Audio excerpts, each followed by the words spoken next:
दोस्तों, आप देख रहे हैं Indrajeet Saini official YouTube channel में। आप लोग का स्वागत है। तो टाटा आईपीएल 2024 में कल आरसीबी और राजस्थान रॉयल्स के बीच मुकाबला खेला गया और ये बहुत तगड़ा मुकाबला था और बहुत बड़ा मुकाबला था। एक तरह से कहा जाए तो ये बैट्समैनों के लिए पूरी तरह से पैक मुकाबला था और पूरी तरह से बैटिंग फ्रेंडली विकेट था, जिसमें 2 सेंचुरी देखने को मिला। और कहा जाए तो 4 या 5 बल्लेबाजों ने मिलकर इस मैच को ख़त्म कर दिया, 2 आरसीबी की तरफ से और 2 राजस्थान रॉयल्स की तरफ से। 4 ही बल्लेबाज, क्योंकि 183 रन का टारगेट, जिसमें 113 रन तो केवल विराट कोहली का था। फाफ डुप्लेसी का भी 38 था। उसके अलावा किसी को उतना खेलने का मौका नहीं मिला, क्योंकि 72 गेंद तो विराट कोहली खेल गए और 72 गेंद में 113 रन, ये थोड़ा रन कम था। अगर यही 72 गेंद पर 125 या 130 रन होते तो शायद लास्ट में मुकाबला फंस भी सकता था, लेकिन आरसीबी ने उसको भी बहुत ज़बरदस्त तरीके से भुना नहीं पाई। और उनका बैटिंग ऑर्डर, खासतौर पर middle order, Maxwell, Dinesh Karthik, लंबे हिटर हैं, लेकिन वो काम नहीं आ सके। केवल विराट कोहली ही अकेले आखिरी दम तक लड़े और उनके कहा जाए तो उनके सेंचुरी के बदौलत ही वो 183 रन का टारगेट सेट हुआ, जिसमें अगर पारी की आगाज़ करने उतरी राजस्थान रॉयल्स की टीम तो खाता भी नहीं खोल पाए, जो टेस्ट क्रिकेट में इतनी ज़बरदस्त फॉर्म में थे यशस्वी जायसवाल। लेकिन जोस बटलर और ख़ास तौर पर कप्तान संजू सैमसन, जिनकी जिक्र कम होती है, बहुत अंडररेटेड प्लेयर है बंदा वो। विकेट कीपर बल्लेबाज, राजस्थान रॉयल्स के कप्तान भी है, जिन्होंने 42 बॉल पर 69 रन की इनिंग खेली। और जोस बटलर तो स्टार है, उनकी तारीफ हर कोई करता है और उन्होंने शतक भी बनाया छक्के के साथ। 1 रन चाहिए था तो छक्के मारकर जीत भी दिलाई और शतक भी बनाया। लेकिन जो संजू सैमसन का जो कप्तानी पारी था, 42 गेंद में 69 रन, अगर वो 50-55 बॉल खेलते तो वो भी शतक मार सकते थे। वो बहुत क्रूशियल इनिंग था, क्योंकि विराट कोहली में देखा जाए तो थोड़े फाफ डुप्लेसी के छोड़कर किसी ने रन नहीं बनाए। लेकिन यहाँ पर अगर जोस बटलर थे तो कप्तान संजू सैमसन उनसे कदम कदम मिलाकर चल रहे थे और उन्होंने भरपूर साथ दिया। कप्तान जोस बल्लेबाज, ओपनर बल्लेबाज, विकेट कीपर बल्लेबाज जोस बटलर का दोनों विकेट कीपर ही हैं।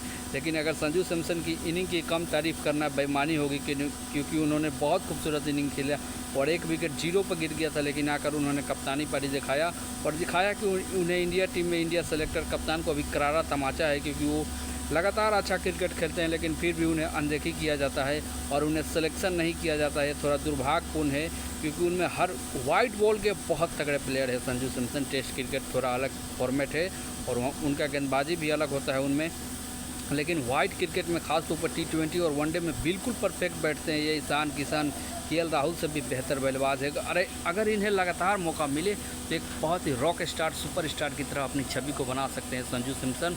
और फाइनली वो 6 विकेट से टारगेट को चेस किया राजस्थान रॉयल्स ने और इसके मैन ऑफ द मैच थे जोस बटलर, जिन्होंने ज़बरदस्त इनिंग खेली। और 3 मैचों में जोस बटलर का कुछ खास स्कोर नहीं था। मुंबई के अगेंस्ट थोड़े रन बनाए थे, लेकिन 2 मैचों में बिल्कुल फ्लॉप थे।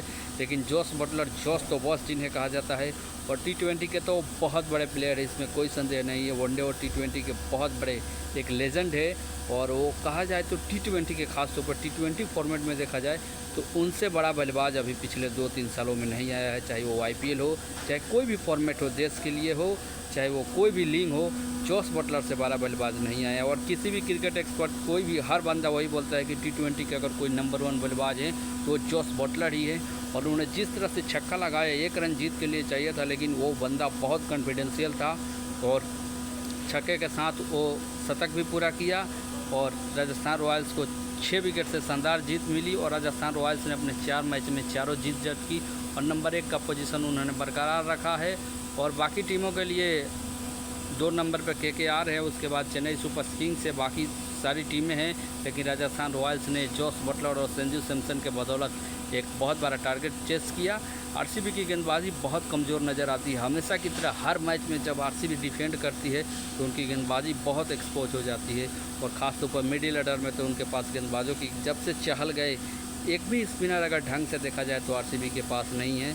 लेकिन गेंदबाजी आप चाहे 200 रन बना लीजिए, चाहे 250 रन बना लीजिए, लेकिन अगर आपके गेंदबाजी में दम ना हो तो सामने वाली टीम में अगर तगड़े बल्लेबाज हो, Jos Buttler, Sanju Samson, Jaiswal, Hetmyer जैसा अगर बंदा हो, तो इस 250 को भी चेस कर सकते। 183 था, वो बहुत कम, छोटा टारगेट था, लेकिन विकेट बहुत बढ़िया था। थोड़ा लास्ट में गेंद जब जैसे जैसे मैच बढ़ा, गेंद फंस कर आ रहा था, बटलर को भी शॉट लगाने में आसानी नहीं हो रही थी, जिसके बदौलत वो मैच आखिरी ओवर तक गया। अगर 200 रन का टारगेट दिया होता आरसीबी तो मैच में कुछ भी हो सकता था। लेकिन अगर एक बंदा 113 रन बनाए और पूरी टीम 183 रन बनाए दिखाता है कि बाकी बल्लेबाजों ने बिल्कुल भी साथ नहीं दिया। खासतौर पर मिडिल ऑर्डर के बल्लेबाज ग्लेन मैक्सवेल, कार्तिक, कोई भी बल्लेबाज ज़्यादा देर तक रुका भी नहीं, चाहे कैमरून ग्रीन हो, क्योंकि जब तक मिडिल ऑर्डर से विस्फोटक बल्लेबाजी नहीं होती है तब तक आपको जितना असंभव हो सकता है।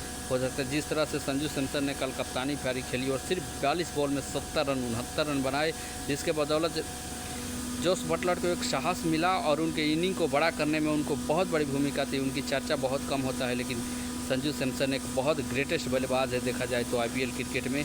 देश के लिए तो उतने बड़े मौके भी नहीं मिले, नहीं तो अब तक वो एक बहुत स्टार बल्लेबाज हो चुके थे। 5-6 साल से खेल रहे हैं, लेकिन कल विराट कोहली का आईपीएल 2024 में 8वां शतक लगाया और सबसे ज़्यादा शतक लगाने वाले बल्लेबाज हो चुके हैं। 6 शतक क्रिस गेल के हैं और 6 शतक जोस बटलर के भी हैं। लेकिन विराट कोहली एक अलग लेवल की क्रिकेट खेल रहे हैं और ऑरेंज कप में तो बहुत आगे निकल चुके हैं। 2 अर्धशतक भी था इससे पहले 4 मैचों में और 1 शतक आ गया, यानी एक ही मैच में फ्लॉप हुए हैं, 2 मैचों में फ्लॉप हुए हैं। 5 मैच आरसीबी का हो चुका है जिसमें उन्होंने 4 हार मिली है और सिर्फ 1 ही जीत मिला है। लेकिन इसका भी श्रेय अगर किसी को जाता है तो विराट कोहली ही थे और दिनेश कार्तिक की वो विस्फोटक इनिंग जिन्होंने मैच को फिनिश किया था।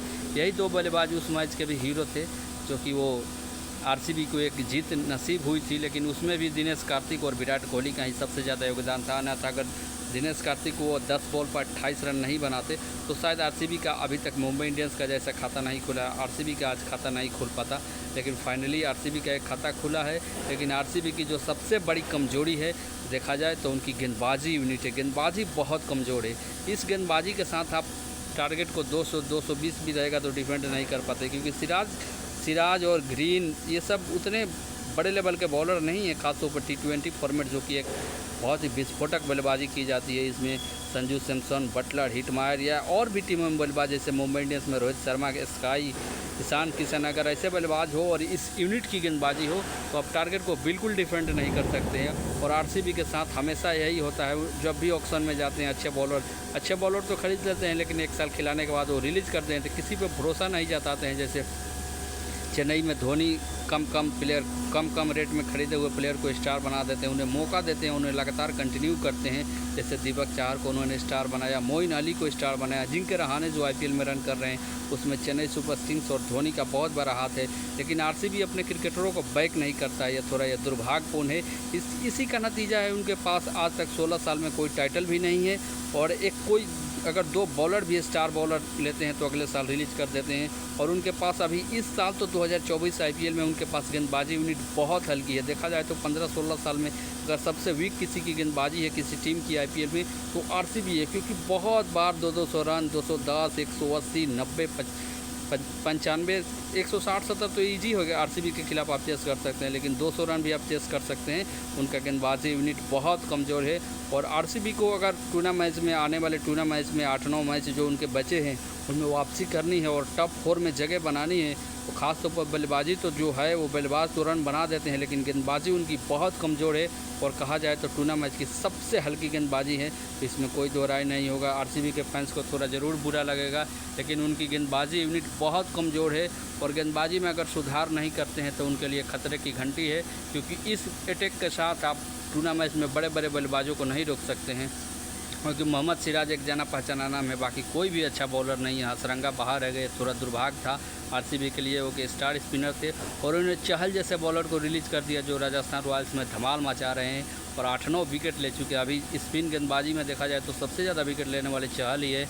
और एक बहुत चैंपियन बॉलर को अपने टीम से हटा देना 4-5 साल खिलाकर, ये थोड़ा मैनेजमेंट को सोचना चाहिए कि युजवेंद्र चहल एक स्टार बॉलर हैं और उनको हमने रिलीज कर दिया, यह बहुत दुर्भाग्यपूर्ण बात है। और आरसीबी के जितने भी फैंस हैं वो तो हर मैच में उम्मीद लगाते हैं कि विराट कोहली अच्छा खेले, लेकिन अकेले विराट कोहली कुछ नहीं कर सकते हैं, क्योंकि आपकी बल्लेबाजों को भी चलना होगा, फील्डरों को भी साथ देना होगा और आपकी गेंदबाजी सब थोड़ा बैटिंग अगर कमज़ोर भी हो, गेंदबाजी में दम हो तो आप उसको बचाव कर सकते हैं और उस लक्ष्य को भी 170 का भी बचाव कर सकते हैं। लेकिन अगर गेंदबाजी हल्की है तो आप 210, 20, 250 भी नहीं बचा सकते हैं, जिस तरह से बहुत बार आरसीबी के साथ हुआ है कि वो बड़े बड़े टारगेट को आसानी से चेस कर लेती है उनके खिलाफ विपक्षी टीम।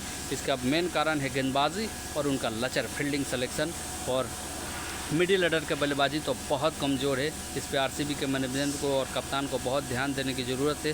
दोस्तों, चैनल पे नए हैं तो ज़रूर सब्सक्राइब करें, लाइक करें, वीडियो को शेयर करें। मिलते हैं नेक्स्ट वीडियो में, तब तक बाय, धन्यवाद। और चैनल को ज़रूर सब्सक्राइब करें, लाइक करें। बाय।